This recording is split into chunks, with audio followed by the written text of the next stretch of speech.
Le invito ahora sí, hermanos, a que abran sus Biblias.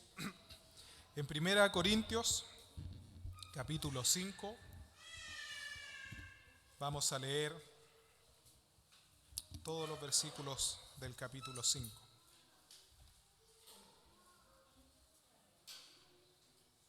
Primera de Corintios, capítulo 5,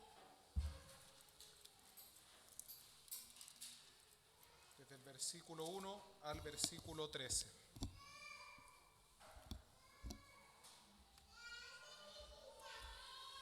Dice así la palabra del Señor. De cierto se oye que hay entre vosotros fornicación, y tal fornicación cual ni aún se nombra entre los gentiles, tanto que alguno tiene la mujer de su padre. Y vosotros estáis envanecidos. ¿No debierais más bien haberos lamentado para que fuese quitado de medio de vosotros el que cometió tal acción? Ciertamente yo, como ausente en cuerpo, pero presente en espíritu, ya como presente he juzgado al que tal cosa ha hecho. En el nombre de nuestro Señor Jesucristo, reunidos vosotros y mi espíritu, con el poder de nuestro Señor Jesucristo, el tal sea entregado a Satanás para destrucción de la carne, a fin de que el espíritu sea salvo en el día del Señor Jesús. No es buena vuestra jactancia. ¿No sabéis que un poco de levadura leuda toda la masa? Limpiaos, pues, de la vieja levadura, para que seáis nueva masa, sin levadura como sois, porque nuestra Pascua, que es Cristo, ya fue sacrificada por nosotros. Así que celebremos la fiesta, no con la vieja levadura, ni con la levadura de malicia y de maldad, sino con panes sin levadura, de sinceridad y de verdad. Os he escrito por carta que no os juntéis con los fornicarios, no absolutamente con los fornicarios de este mundo, o con los avaros, o con los ladrones, o con los idólatras, pues en tal caso os sería necesario salir del mundo. Más bien os escribí que no os juntéis con ninguno que, llamándose hermano, fuere fornicario, o avaro, o idólatra, o malediciente, o borracho, o ladrón. Con el tal ni aun comáis. Porque, ¿qué razón tendría yo para juzgar a los que están fuera? ¿No juzgáis vosotros a los que están dentro? Porque a los que están fuera Dios juzgará. Quitad pues a ese perverso de entre vosotros. Amén. La iglesia de Corinto, hermanos, fue fundada por el apóstol Pablo aproximadamente en el año 51 después de Cristo, por medio de una revelación que el Señor le dio al apóstol Pablo, estando en las costas de Asia Menor, particularmente en la ciudad de Troas. Pablo visita por primera vez el continente europeo. Primero pasa y hace una breve visita por la ciudad de Atenas y luego llega a la ciudad de Corinto. Y se establece ahí y pasa muchos días, aproximadamente 1 año y medio, según lo relatado en el libro de los Hechos, capítulo 18. Y esta misma carta es escrita por el apóstol Pablo, por el mismo apóstol Pablo, estando en la ciudad de Éfeso, antes de la celebración de Pentecostés. Así lo relata también 1 Corintios en el capítulo 16. Y esta carta, hermanos, se escribe a los hermanos en Corinto en un contexto en particular. Y ese contexto se da en primer lugar por una situación geográfica. La iglesia de Corinto, la ciudad de Corinto más bien, estaba ubicada en un lugar estratégico de la antigua Grecia, particularmente en el sur de Grecia. Tenía 2 puertos, lo cual significaba que pasaban por la ciudad de Corinto muchos mercaderes, navegantes, comerciantes, no solo de Grecia, sino que también de parte del Mediterráneo, del norte de África, de Italia, de Asia Menor.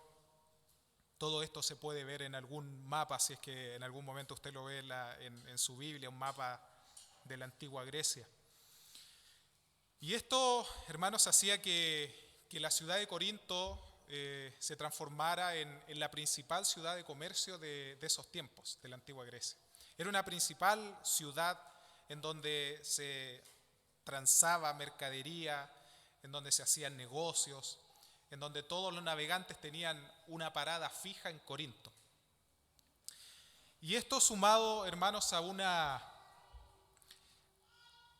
alto grado de idolatría y de inmoralidad sexual que se estaba dando en la ciudad de Corinto, en la sociedad de Corinto. Era una ciudad altamente idólatra, una sociedad que se caracterizaba por rendir culto a sus ídolos, tenía muchos ídolos. Particularmente esto se daba en la práctica abierta de la prostitución. Ellos, como culto a sus ídolos, tenían actos de relaciones sexuales en público. Todo esto, hermanos, significó que la ciudad de Corinto ganara fama de ser una ciudad desenfrenada e inmoral. Tanto así que su propio nombre llegó a ser sinónimo de inmoralidad sexual. Corintianizar, le llamaban, corintianizar. Y lamentablemente, hermanos, esta situación de decadencia moral en la ciudad de Corinto afectó inevitablemente a la iglesia en Corinto. Ellos empezaron a aceptar prácticas inmorales, empezaron a tolerar y a normalizar dentro de la iglesia prácticas inmorales. Y ahora, hermanos, lo que nos resta aprender de estos versículos que a primera vista nos parecen chocantes, una situación así que se da en la iglesia, lo que nos resta pensar, hermanos, a la luz de la palabra del Señor y meditar, examinar, analizar, es si ahora, ya habiendo transcurrido más de 2000 años, aproximadamente 2000 años, es si la iglesia actual está más o menos propensa a estos pecados de inmoralidad sexual. ¿Estará inmune la iglesia actual?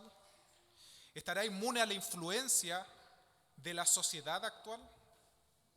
¿Cuán similar es la sociedad en los tiempos de Corinto con la sociedad actual? ¿Cuántos se han corrompido?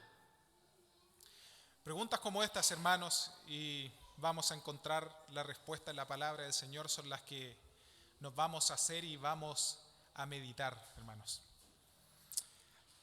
Les invito a orar por la dirección del Señor, por la iluminación de su Espíritu Santo, para que seamos edificados, exhortados por medio de la palabra del Señor. Oremos al Señor. Padre, vengo a ti, Señor, como el primero de los pecadores, como el primero de los necesitados de tu gracia. Señor, y te ruego en primer lugar, Dios mío, la llenura de tu Espíritu Santo, pues sin tu Espíritu Santo, Señor, solo saldrán de este lugar palabras moralistas, palabras legalistas, palabras, Señor, de destrucción más que de edificación.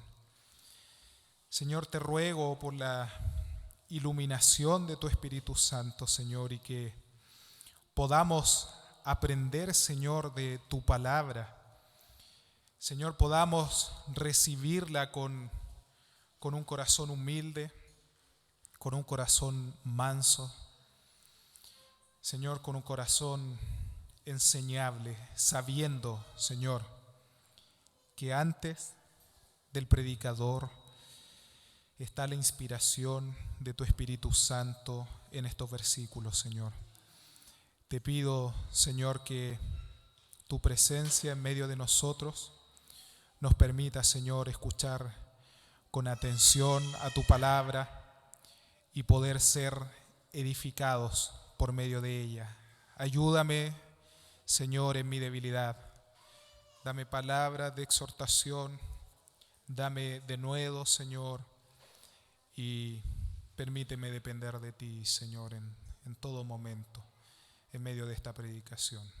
Te lo ruego, Señor, en el nombre de Jesús. Amén. Amén. Lo primero, hermanos, que llama la atención al leer la primera carta a los Corintios es la cantidad de herejías o problemas que se suscitaban en la iglesia a los Corintios.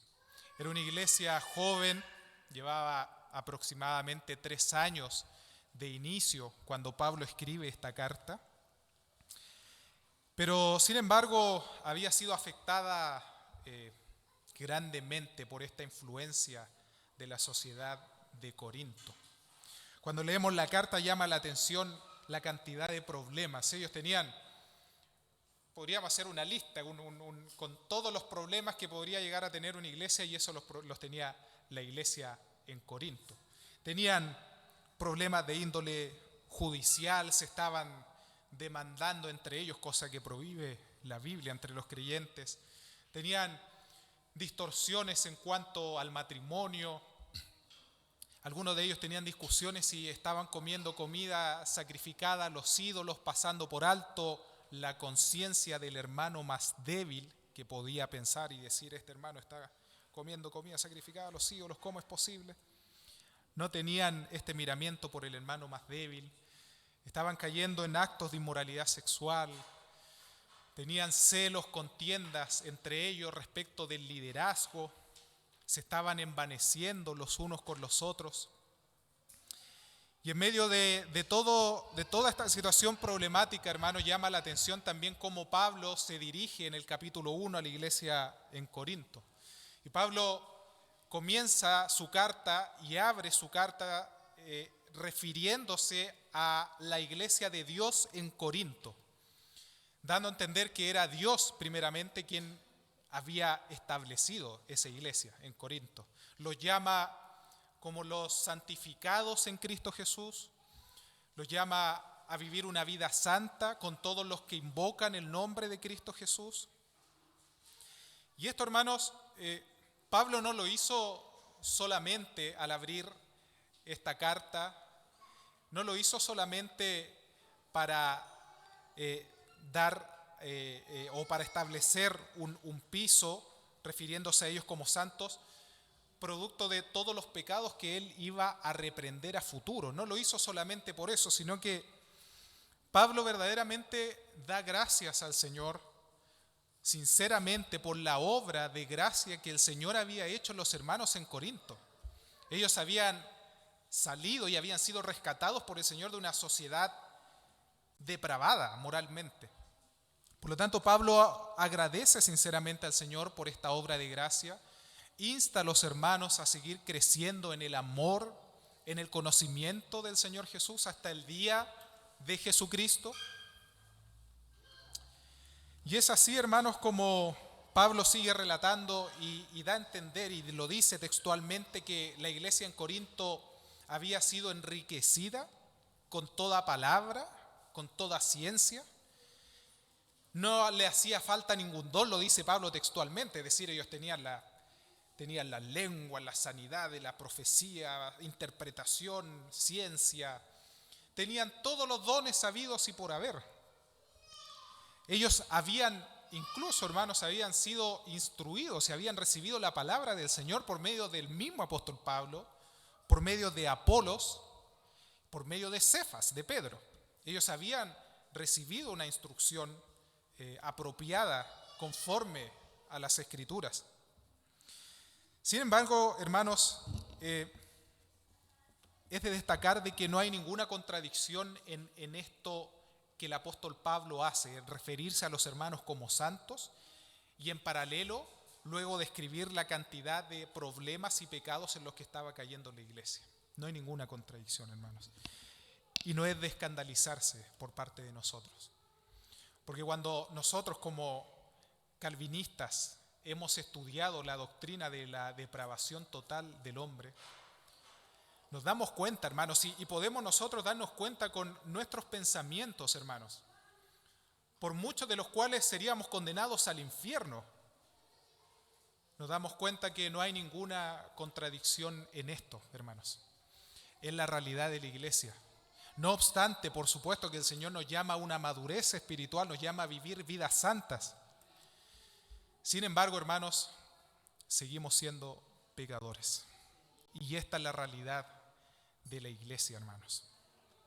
Y esta realidad, hermanos, la vemos brillante, la vemos en todo su esplendor en el versículo 1, donde Pablo, estando en Éfeso, oye, ya le habían dicho, había llegado esta noticia a él, y dice que hay entre vosotros fornicación, y tal fornicación, cual ni aún se nombra entre los gentiles, tanto que alguno tiene la mujer de su padre. Es decir, tiene como mujer a su madrastra, una especie de incesto. ¿Cómo? ¿En la iglesia del Señor un incesto? Hermanos, esta es la realidad de la iglesia del Señor. Y primeramente podemos aplicar a nuestro corazón, hermano, inmediatamente, de que la principal diferencia, hermanos, entre los incrédulos y los creyentes, particularmente es que los incrédulos son pecadores y nosotros los cristianos somos pecadores arrepentidos. Arrepentidos y salvados, sí, pero somos pecadores necesitados de la gracia de Dios, hermanos. No somos un museo de santos. Esta iglesia es un refugio de pecadores, hermanos. La iglesia presbiteriana, Pacto de Cristo, no es un museo de santos, donde venimos a destacar y alumbrar cuán santos somos y cuán piadosos somos, sino que es un refugio para pecadores, hermanos. Esta iglesia es un refugio para hermanos que necesitan de la gracia de Dios, hermanos que buscan vivir conforme a los preceptos y mandamientos de Dios. Esto es lo primero que podemos ver en el versículo 1. Sin embargo, hermanos, lo que parece llamar más la atención a Pablo y causarle molestia, enojo, no es meramente el hecho de que estaba ocurriendo esta inmoralidad sexual dentro de la iglesia. No es solo eso, sino que más bien lo que parece molestarle es que estos hermanos estaban envanecidos en sus razonamientos. Los hermanos no estaban tolerando este pecado necesariamente porque la iglesia tenía una tendencia pecaminosa en la misma línea, no, o porque tal vez carecían de conocimiento bíblico, tampoco. Ya había mencionado que fueron instruidos por Pablo, por Apolos, por Pedro. No, hermanos, sino que lo que revela la palabra del Señor en el versículo 2 es que Pablo le dice, y vosotros estáis envanecidos. Y le dice Pablo, ¿no debierais más bien haberos lamentado para que fuese quitado de medio de vosotros el que cometió tal acción? Y esto, hermanos, es interesante porque esta palabra envanecidos aparece 3 veces en el Nuevo Testamento. Aparece en la carta a los Romanos, en la carta a los Corintios y en la primera carta a Timoteo. Es mencionada esta palabra una vez en Romanos, 2 veces en la carta a Timoteo y 6 veces en la primera carta a los Corintios. 6 veces. Vosotros estáis envanecidos. La NBI lo traduce como orgullosos. La Biblia de las Américas lo traduce como engreído, presuntuoso, soberbio.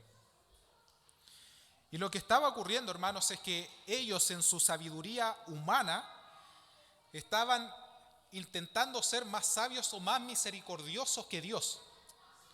estaban dejándolo participar de todas las bondades, de todos los beneficios del culto cristiano, del culto de adoración. No los estaban reprendiendo, ni mucho menos disciplinándolos. Y Pablo, de forma enérgica, lo reprende. Le dice: ¿no debierais más bien haberos lamentado? Y esto, hermanos, es algo que nosotros debemos meditar. Y es que en muchas ocasiones, hermanos, nosotros pasamos por alto la sabiduría perfecta de Dios en cuanto a sus mandatos. Y queremos y creemos confiar en nuestra propia sabiduría, en nuestros propios pensamientos, en nuestra propia prudencia. Eso es lo que estaban haciendo estos hermanos, eso es lo que revela Primera de Corintios. Y lo vemos, hermanos, en distintas partes de Corintios. Lo vemos en el capítulo 13. Recuerda usted la excelencia del amor. El amor todo lo puede, el amor todo lo soporta. El amor no es jactancioso, el amor no se envanece. Por eso que Pablo le escribe en el capítulo 13 a los Corintios que el amor no se envanece, el amor no es orgulloso. Porque estos hermanos en Corintios estaban envanecidos, verdaderamente. Lo podemos ver también en el capítulo 4 de Corintios, en el versículo 6, dice: pero esto, hermanos, lo he presentado como ejemplo en mí y en Apolos, por amor de vosotros, para que en nosotros aprendáis a no pensar más de lo que está escrito. No sea que por causa de uno os envanezcáis unos con otros. Y nuevamente más adelante, en el versículo 18, Pablo dice: mas algunos están envanecidos, como si yo nunca hubiese de ir a vosotros. Por lo tanto, hermanos, en la iglesia de Corinto no estaba solamente los pecados a la vista que uno veía, eran estos pecados de inmoralidad sexual, estos pecados de celos, contiendas, estos pecados de abuso de la cena del Señor. Pero el pecado de los pecados, por así decirlo, que subyacía en la iglesia de Corinto era que estaban envanecidos. Habían sido arrogantes en cuanto a la palabra de Dios, en cuanto a la clara instrucción que da el Señor. Y esto, hermano, lo podemos ver, esta arrogancia, esta sabiduría humana, lo podemos notar claramente en el capítulo 3 de esta misma carta, en los versículos 18 y 19. Pablo dice, cuando estaban ellos discutiendo y teniendo contiendas en cuanto al liderazgo, Pablo le dice en 1 Corintios capítulo 3, versículos 18 y 19. Pablo dice: nadie se engañe a sí mismo. Si alguno entre vosotros se cree sabio en este siglo, hágase ignorante para que llegue a ser sabio. Porque la sabiduría de este mundo es insensatez para con Dios. Pues escrito está: Él prende a los sabios en la astucia de ellos. Y otra vez, el Señor conoce los pensamientos de los sabios, que son vanos.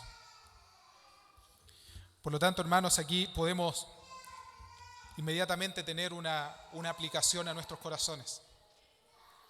En cuanto a mandamientos explícitos que el Señor da en su palabra, no intentes ser más sabio o más bondadoso que Dios. No intentes en tu propio razonamiento y en tu propia sabiduría tomar tus propias decisiones en cuanto a la moralidad, sino fíate de Jehová de todo tu corazón. No te apoyes en tu propia prudencia. Reconócelo en todos tus caminos y Él enderezará tus veredas. No seas sabio en tu propia opinión, teme a Jehová y apártate del mal, dice Proverbios 3, versículos 3 y 4.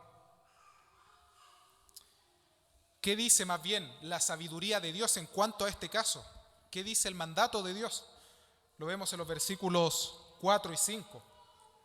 El apóstol Pablo dice: en el nombre de nuestro Señor Jesucristo, reunidos vosotros y mi espíritu, con el poder de nuestro Señor Jesucristo, el tal sea entregado a Satanás para destrucción de la carne, a fin de que el espíritu sea salvo en el día del Señor.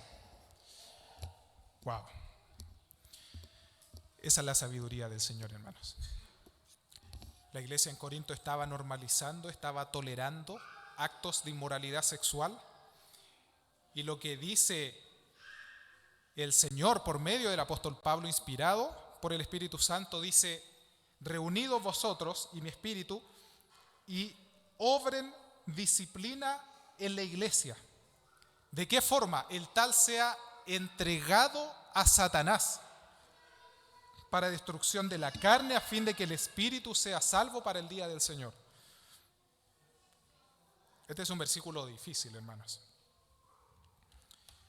Pero lo que podemos ver inmediatamente respecto de la palabra entregar, sea entregado a Satanás, esta palabra tiene el significado y la connotación de una sentencia judicial.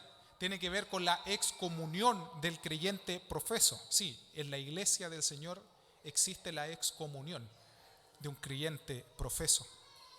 Equivale, hermanos, a la expulsión del cristiano de todas las bendiciones, de todas las bondades y todas las bendiciones que el creyente recibe en el culto, hermanos. ¿Qué bendiciones? En primer lugar, hermanos, el escuchar con atención la palabra de Dios cada día domingo. Hermanos, esta es la principal bendición que el creyente recibe por medio de la iglesia. Es el recibir la palabra de Dios cada día, exhortándonos, guiándonos, alentándonos, redarguyendo nuestro corazón, manteniéndonos a raya, hermanos, en nuestro pecado. Toda la predicación que recibimos cada día domingo es para encarrilarnos conforme a la voluntad de Dios, para llamarnos a vivir una vida santa. La predicación, el bautismo, la cena del Señor, que son los sacramentos que sellan la predicación de la palabra. Hermanos, esto es una bendición tremenda. Dios nutre y crea nuestra fe por medio de la predicación de la palabra cada día domingo. El sentarnos acá y escuchar la instrucción, la amonestación del Señor es la principal bendición de la iglesia. La oración, hermanos, qué bendición es poder nosotros pedir y solicitar la oración entre nosotros, poder dar gracias a Dios, sabiendo que Dios oye las oraciones de sus hijos. Qué bendición es, hermanos, poder saber que hay hermanos que están orando por mí. El compañerismo, hermanos, la comunión con los santos, el cultivar un carácter lleno de gracia, lleno de amor los unos con los otros, alentándonos los unos a los otros en momentos de dificultad, estimulándonos a las buenas obras, prefiriéndonos los unos a los otros en honor, en honra, como dice Romanos capítulo 12. Estas son bendiciones, hermanos, inigualables que el creyente posee y disfruta por pertenecer a una iglesia local. Y aquí, hermanos, vemos nosotros que no es cualquier cosa, hermanos, el pertenecer a una iglesia local. No es cualquier cosa. Porque Dios ha establecido que la iglesia sea hecha templo del Espíritu Santo. Nosotros, la iglesia, somos templo del Espíritu Santo. Y Dios es santo. Dios es santo. Y es aquí, hermanos, cuando entendemos el carácter de Dios, que podemos entender nosotros esta disciplina ejercida por la iglesia tan drástica, tan tajante, sea entregado a Satanás para destrucción de la carne, a fin de que el espíritu sea salvo. Y aquí, hermanos, vemos la misericordia del Señor. Fíjese usted, para destrucción de la carne. ¿A qué se referirá? Tal vez se refiere a que el cristiano fuera de la comunión de la iglesia va a sufrir embates del enemigo como no los sufriría estando dentro de la iglesia. Significa también que el cristiano, como consecuencia de su propio pecado, va a seguir recibiendo consecuencias tanto en su cuerpo como en su mente, en su interior, que van a destruir su carne. Podemos deducir esto del versículo tan conocido que habla David cuando cayó acerca de su pecado y dice que se envejecieron sus huesos, que su carne se apegó a sus huesos. Por lo tanto, hay una consecuencia, hermanos, física y espiritual del pecado. Pero aquí, hermanos, vemos la misericordia del Señor, hermanos, en esta aplicación de la disciplina en la iglesia, a fin de que el espíritu sea salvo. Hermanos, es mejor que este cristiano que persiste en esta inmoralidad sexual sea excomulgado, sea expulsado, porque así Dios dice que va a tener más posibilidades de que se arrepienta a causa del dolor y la destrucción que va a sufrir en su carne, a que siga adentro de la iglesia y reciba directamente el juicio de Dios. Es por esto que Dios ha establecido que en medio de la iglesia se ejerza la disciplina. Por eso que se llama este sermón como título La disciplina de Dios por medio de la iglesia. Porque es la disciplina que Dios establece, pero que debe ejercer la iglesia. Y si no la ejerce la iglesia, el juicio de Dios recaerá sobre aquel cristiano impenitente. ¿Por qué, hermanos? ¿Por qué Pablo, inspirado por el Espíritu Santo, instruye esta decisión tan drástica? La razón es porque Dios es santo, hermanos. Es porque Dios es santo. Y en esta misma carta, Pablo lo describe. En el capítulo 3, versículos 16 y 17. Pablo dice: ¿no sabéis que sois templo de Dios y que el Espíritu de Dios mora en vosotros?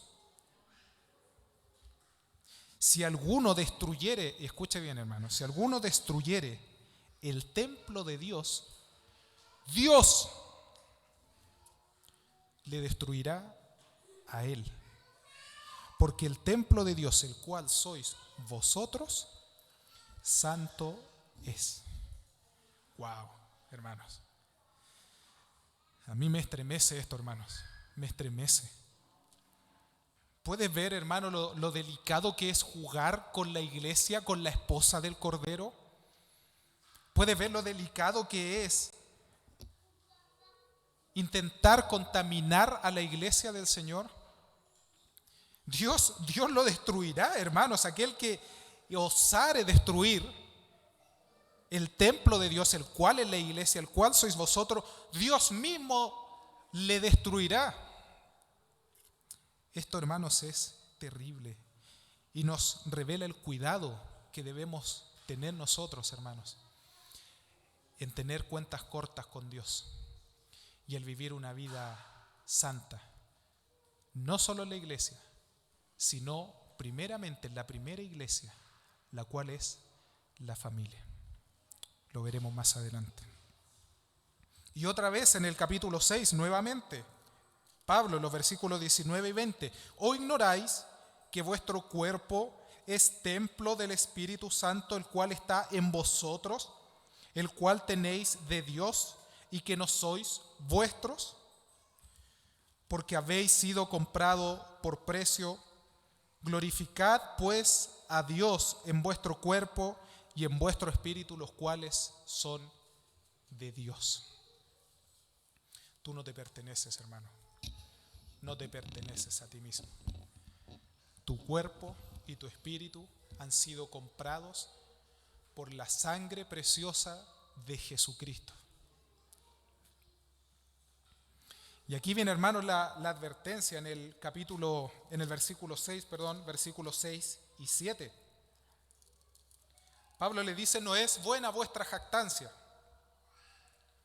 ¿No sabéis? Nuevamente Pablo le hace estas preguntas retóricas. ¿No sabéis que un poco de levadura leuda toda la masa? Limpiaos pues de la vieja levadura, para que seáis nueva masa, sin levadura como sois, porque nuestra Pascua, que es Cristo, ya fue sacrificada por nosotros. Y aquí, hermanos, Pablo, al igual que en muchas otras ocasiones, recurre al Antiguo Testamento para graficar o ilustrar lo que él quiere decir. En esta ocasión, Pablo recurre a la fiesta de la Pascua en Éxodo capítulo 12 para ilustrar cómo un pequeño pecado, hermanos, basta un pequeño pecado, hermanos, un poco de levadura, no es necesario más, para contaminar a la familia o a la iglesia. Pablo recurre a Éxodo capítulo 12 y trae a la memoria la fiesta de la Pascua y de los panes sin levadura. Cuando el día antes de que el Señor los libertara de Egipto, el Señor instituye la fiesta de la Pascua. Ellos debían sacrificar un cordero sin mancha, sin defecto, tierno, sin romper su hueso, debían comer su carne, con su sangre debían pintar los dinteles de las puertas, porque esa noche iba a pasar Jehová e iba a destruir a todos los primogénitos. Ellos también, junto con aquello, debían preparar panes sin levadura para emprender el viaje, porque iban a salir de Egipto, iban a emprender el viaje por el desierto hacia la tierra prometida. Y por lo tanto, Pablo recurre a esta figura para que entendamos nosotros lo que un poco de levadura le hace a toda la masa.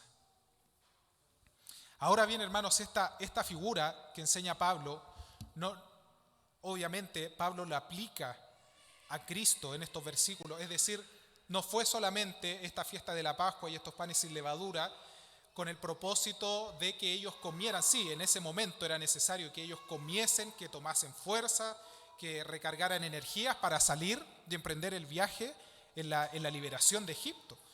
Pero sabemos nosotros, hermanos, y entendemos por la Escritura que esto tenía un propósito mayor. Esta fiesta de la Pascua estaba apuntando, estaba anunciando a Cristo que había de venir.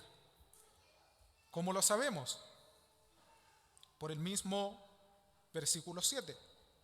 Pablo dice, porque nuestra Pascua, que es Cristo, ya fue sacrificada por nosotros. Y también en los panes sin levadura, Pablo en estos versículos así lo relata. Dice que esta levadura se refiere en tres calificativos, particularmente en esta levadura: la vieja levadura, la levadura de malicia y la levadura de maldad. Refiriéndose, hermanos, a nuestra vida vieja. Esto es lo que el apóstol Pablo nos quiere decir, que debemos deshacernos de estos hábitos, de estas costumbres pecaminosas antiguas. Debemos deshacernos de esta malicia, de esta maldad, que es esta levadura, este pequeño hongo que ingresa en la masa. Hermanos, ¿por qué es tan drástica? ¿Por qué es tan drástica esta disciplina de la iglesia? Nuevamente, por dos razones principalmente. La primera es porque Dios es santo y Él demanda que su iglesia sea santa. Y en segundo lugar, es porque Pablo, inspirado por el Espíritu Santo, sabe que basta, hermanos, un pequeño pecado. No basta una abierta inmoralidad o rebelión en contra de Dios. Basta un pequeño pecado que se introduzca en la familia para que luego se introduzca en la iglesia y cause estragos en el cuerpo de Dios, en la iglesia. Por lo tanto, Pablo nos dice que nos limpiemos, hermanos, de la vida antigua, de la filosofía del mundo, del pecado destructor. ¿Por qué? Y esto me encanta, hermanos, de Pablo, porque si no, este sermón sería un sermón moralista, legalista meramente. ¿Por qué? Porque Pablo dice que nuestra Pascua, la verdadera Pascua, que es Cristo, ya fue sacrificada por nosotros. ¿Qué es lo que quiere decir? Que ya fuimos libertados de Egipto, ya fuimos libertados de la esclavitud del pecado que nos asediaba. Por lo tanto, Pablo lo que dice es que si ya hemos sido libertados del pecado, ¿cómo hemos de rendir culto de adoración a Dios con levadura? ¿Cómo hemos, hermanos, de adorar a Dios con una vieja levadura, con costumbres y pecados del mundo? No, hermanos, no. No sea así entre nosotros, no sea así en esta iglesia. Limpiémonos, hermanos, limpiémonos pues de esta vieja levadura, porque aquí está la advertencia del apóstol Pablo, hermanos. Basta tan solo un poco de levadura, un pequeño pecado, hermanos, para que contamine a todo el cuerpo. Y en los siguientes versículos, hermanos, Pablo solamente vuelve a resaltar lo que ya ha estado diciendo respecto de este acto de inmoralidad sexual, de este fornicario, pero él no solo lo acota a la fornicación, sino que Pablo dice: os he escrito por carta, y esto es muy importante, hermanos, que no os juntéis con los fornicarios, no absolutamente con los fornicarios de este mundo, o con los avaros, y aquí amplía el espectro, o con los ladrones, o con los idólatras, pues en tal caso os sería necesario salir del mundo. Claramente, o sea, lo que Pablo dice, no le estoy diciendo que no se junten con todos los fornicarios, idólatras, avaros, porque en ese caso tendríamos que irnos a otro planeta, porque todos son pecadores. No, lo que Pablo dice en el versículo 11 dice: más bien os escribí que no os juntéis con ninguno que, llamándose hermano, fuere fornicario, o avaro, o idólatra, o maldiciente, o borracho, o ladrón. Con el tal, ni aún comáis. Porque, ¿qué razón tendría yo para juzgar a los que están fuera? ¿No juzgáis vosotros a los que están dentro? Y aquí está la sabiduría del Señor. En el versículo 13, porque a los que están fuera Dios juzgará, pero ustedes, la iglesia, deben juzgar a los que están dentro. Por lo tanto, quitad a ese perverso de en medio vuestro. Una declaración fuerte, hermanos. Hermanos, permítanme, por favor, desviarme no del fondo, pero sí de la forma. Y es que esta disciplina en la iglesia, hermanos, es el mismo principio que aplica en las familias. El mismo principio. Dios nos anhela celosamente, Dios anhela que vivamos vidas santas. Y permítame, hermanos, en el versículo 1 hacer una especie de doble clic. ¿Qué es lo que pasaba en esa familia? ¿Cómo llegó a ocurrir esta situación de que un hombre tuviese la mujer de su esposa? Hermanos, este principio de preservación de la pureza de la iglesia es el mismo principio que aplica a las familias. Y aquí, hermanos, que el Señor nos ayude y nos libre, porque en nuestras familias, en nuestros hijos, tendremos que aplicar la disciplina del Señor, de lo contrario los dejaremos expuestos al juicio de Dios. Familias humildes ante la palabra del Señor forman iglesias humildes ante la palabra de Dios. Familias envanecidas, engreídas, forman hijos envanecidos, orgullosos, que luego habitarán la iglesia y luego causarán estragos en la iglesia, si es que no se corrige a tiempo. ¿Qué ocurrió en esa familia, hermanos, para que la corrupción del pecado, de esta vieja levadura, de malicia, de maldad, hiciera estragos? Pregunto, hermanos, ¿habrá comenzado este pecado con un abierto pecado, con un abierto libertinaje dentro de la familia? ¿Es posible? No lo sabemos, no lo dicen los versículos. ¿O habrá comenzado este pecado con una pequeña influencia diabólica, mundanal dentro de la familia? Son preguntas, hermanos, cuyas respuestas no aparecen en este capítulo, pero Pablo nos da indicios y es la enseñanza de estos versículos. Hermanos, finalmente, ¿cuál va a ser nuestra respuesta frente a la disciplina del Señor? Tanto en la iglesia como en las familias. ¿Qué actitud adoptaremos? Porque está esta tensión, hermanos, frente a este persistente pecado de un hermano o de algún miembro de la familia. ¿Qué hacemos? ¿Mostramos misericordia? ¿Lo acogemos? ¿Lo invitamos a grupo de crecimiento? ¿Lo instruimos? ¿Lo reprendemos? ¿O aplicamos la disciplina del Señor? Y es excomulgado, es corregido. ¿Actuaremos conforme a nuestra propia prudencia y sabiduría mundanal, queriendo ser más sabios y misericordiosos que Dios? ¿O recibiremos su advertencia con corazones humildes? Mis hermanos, esta sociedad en Corinto es muy similar y peor aún a la sociedad actual. En Corinto había una abierta práctica de la prostitución. Hoy en día esto se ha aumentado exponencialmente por medio de la virtualidad. Ya no están en las calles, no están ofreciendo actos inmorales a plena luz del día, no. Hoy en día es en lo secreto, en lo oscuro, por medio de la pornografía, por medio del adoctrinamiento escolar, por medio de las ideologías de género. Hermanos, debemos, con la ayuda del Señor, examinar nuestros corazones ante la palabra de Dios y ser humildes y no intentar ser más sabios que Dios y aplicar la disciplina y la corrección de Dios en nuestras familias y en la iglesia. Hoy en día, hermanos, hay políticas públicas que están impulsando un libertinaje total en medio de la sociedad.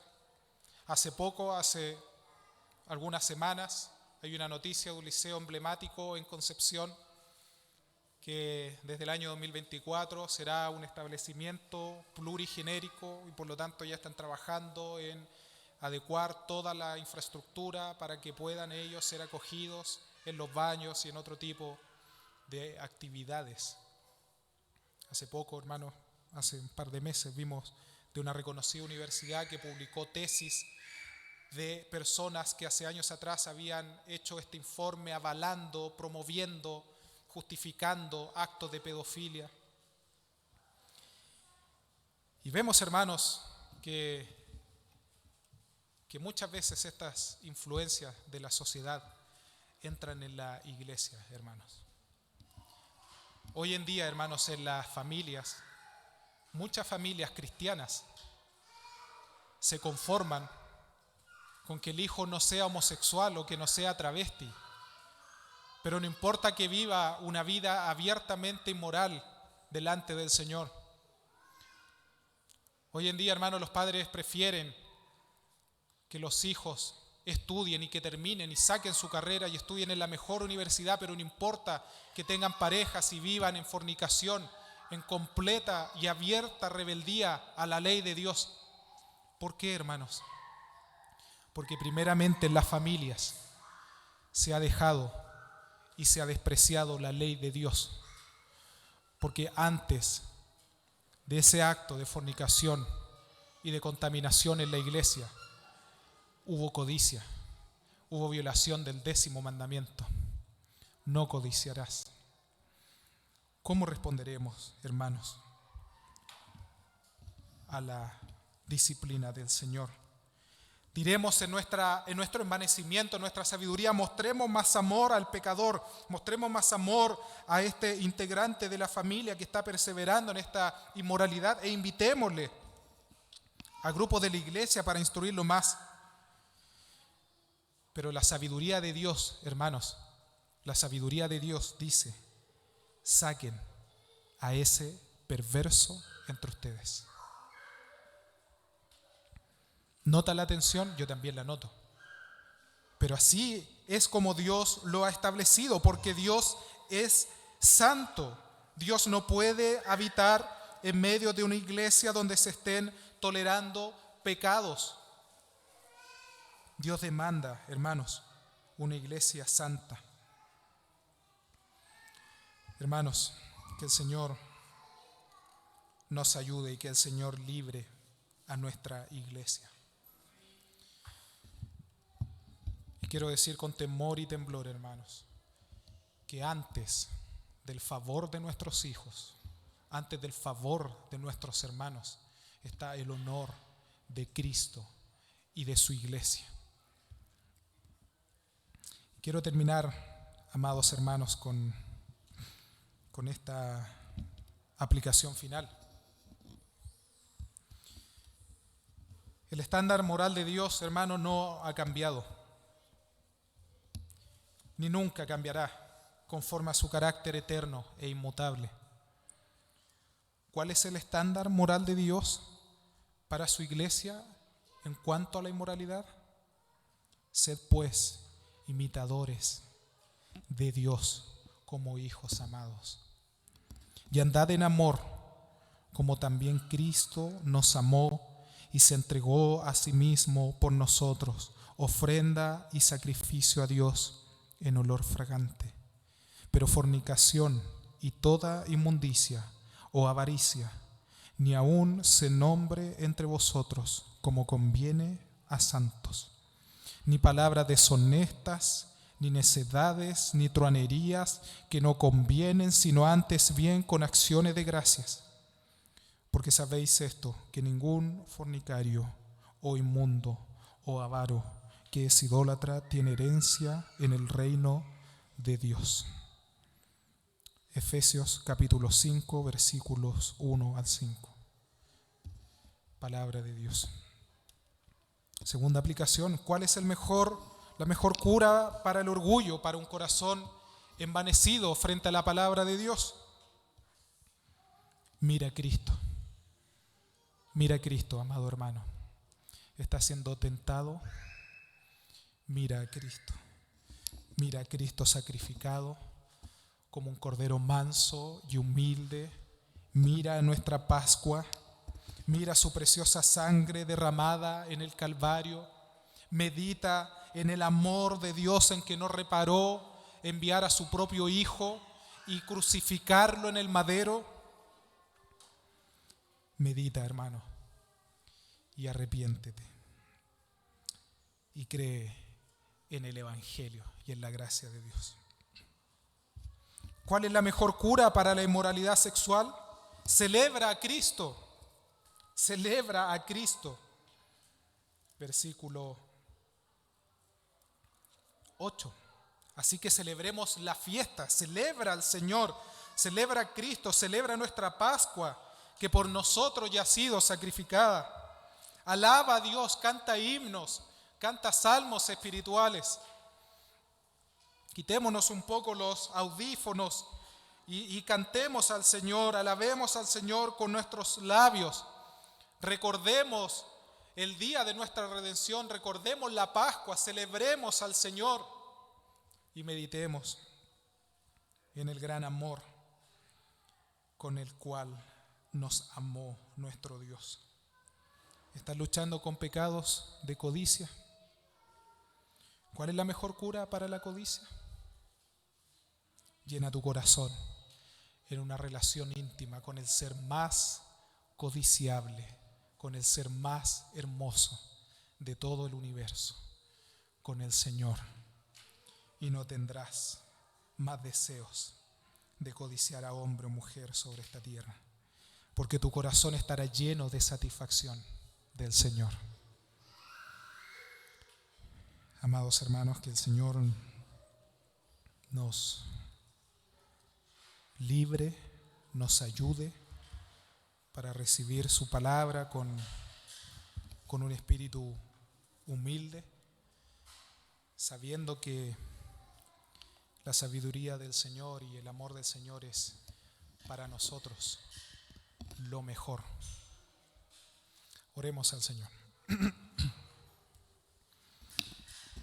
Padre, te doy gracias, Señor, por esta tu palabra, Señor.